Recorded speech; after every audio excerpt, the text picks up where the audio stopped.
Travel tips from a flight attendant, part 1. Let's talk about summer flying. So it's only mid-June and things are already a little crazy in the airline industry. There's weather, staffing shortages, weather, flights are overbooked, weather.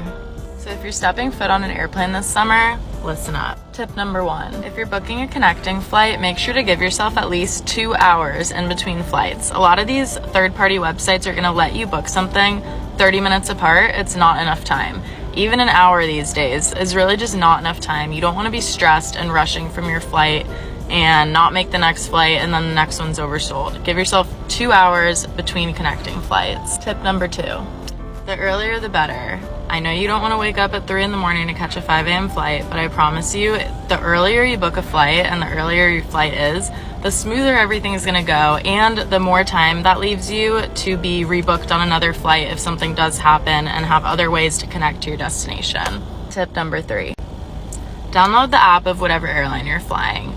These applications have so much information these days. Not only are you going to be able to maybe watch movies in the flight, but you're going to be able to pull up your boarding pass, track your bags if you checked a bag, find out if there's any delays, get info on your connecting flight, like what gate it is.